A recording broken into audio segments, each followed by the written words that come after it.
Hi friends, welcome back to Vishmiya Kudil. இன்றைக்கி வந்து ஒரு தீபாவளி ஸ்பெஷல் வீடியோ தான் பார்க்க போகிறோம். இதுக்கு முன்னாடியே தீபாவளி ஸ்வீட்ஸ் அண்ட் ஸ்நாக்ஸில் வந்து நான் 14 வீடியோஸ் வந்து அப்லோட் பண்ணியிருக்கேன். அதெல்லாம் பார்க்காதவங்களுக்காக லிங்க் வந்து டிஸ்கிரிப்ஷனில் கொடுக்குறேன், நீங்கள் போய் செக் பண்ணிக்கலாம். இது வந்து 15வது வீடியோ.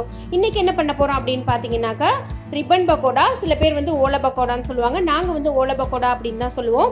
அந்த ஓலை பக்கோடா எப்படி செய்கிறது அப்படிங்கிறத இந்த வீடியோவில் பார்க்க போகிறோம். அதுக்கு தேவையான பொருள்லாம் என்ன அப்படிங்கிறத நான் சொல்லிடுறேன். ஃபஸ்ட்டு பார்த்தீங்கன்னா 3 கப் அளவுக்கு கடலை மாவு எடுத்துக்கோங்க. இது நாங்கள் வீட்டிலேயே ரெடி பண்ண கடலை மாவு. உங்களுக்கு வேறு ஆப்ஷன் இல்லை, நீங்கள் ரொம்ப பிஸியாக இருந்தீங்க, ஒர்க்கிங் உமன்னா நீங்கள் வந்து கடையிலே வாங்கிக்கலாம். ஸோ 3 கப் அளவுக்கு கடலை மாவுக்கு 1 கப் அளவுக்கு அரிசி மாவு சேர்த்துக்க போகிறேன்.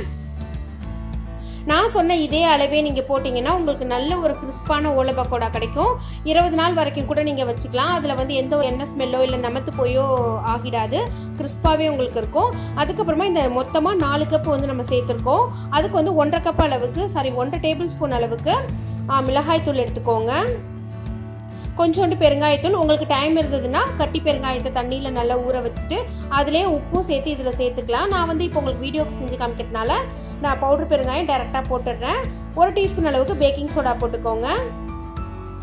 தேவையான அளவு உப்பு, இதெல்லாம் தான் இதுக்கு தேவையான பொருள். கொஞ்சோண்டு வந்து நெய் சேர்த்துக்கணும். நெய் சேர்த்துக்கிறப்ப நல்லா கையிலலாம் ஒட்டாமல் பிசையறதுக்கு வரும், அதுக்காக தான் நெய் சேர்த்துக்கிறோம் நம்ம. இதை வந்து ஃபஸ்ட்டு எல்லாத்தையுமே ஒன்றா மிக்ஸ் பண்ணி விட்டுருங்க. ஒன்றோட ஒன்று நல்லா கலக்கிற மாதிரி மிக்ஸ் பண்ணிவிட்டு அதுக்கப்புறமா நெய் சேர்த்து பிசைய ஆரம்பிக்கலாம். ரொம்பலாம் நெய் வேண்டாங்க, இந்த அளவுக்கு போட்டால் போதும். ஸோ நெய்யை போட்டுட்டு நல்லா மிக்ஸ் பண்ணிவிட்டு அதுக்கப்புறமா தண்ணி சேர்த்து கொஞ்சம் கொஞ்சமாக இந்த பதத்துக்கு வந்து பிசைஞ்சு வச்சுக்கணும். இது வந்து சப்பாத்தி மாவு அளவுக்கு கெட்டியாலாம் இருக்கக்கூடாதுங்க, ரொம்ப சாஃப்டாக இருக்கணும். அப்போ தான் இந்த உரலில் போட்டு புளியறதுக்கு நல்லாயிருக்கும். இப்போ வந்து நான் மாவெல்லாம் ரெடி பண்ணி வச்சுட்டேன். அந்த ஓலை பக்கோடாக்குள்ளே அச்சியும் வந்து அச்சில் போட்டுட்டேன், உரலில் போட்டேன். இப்போ வந்து கொஞ்சம் கொஞ்சமாக மாவை சேர்த்து டேரெக்டாக நம்ம எண்ணெயிலே புளிஞ்சு விட்டுடலாம். ஏன்னா மாவு வந்து சாஃப்டாக தான் இருக்குது. ஸோ எண்ணெயிலே ஈஸியாக வந்து அது விழுந்துடும்.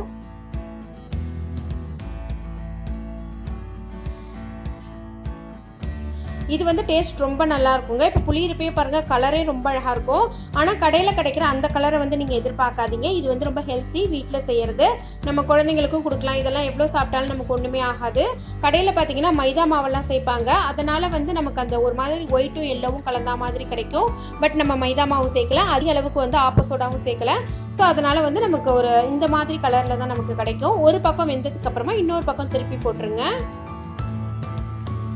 ஸோ இதை வந்து நல்லா 2 பக்கமும் வெந்ததுக்கப்புறம் எடுத்து ஒரு அகலமான பிளேட்டில் வச்சுக்கோங்க. நல்லா ஆறுனதுக்கப்புறம் ஒரு பிளாஸ்டிக் பாக்ஸ்லேயோ இல்லை சில்வர் பாக்ஸ்லேயோ இல்லை கவர்லேயோ நீங்கள் போட்டு ஸ்டோர் பண்ணி வச்சுக்கிட்டிங்கன்னா கெட்டு போகாமல் இருக்கும்.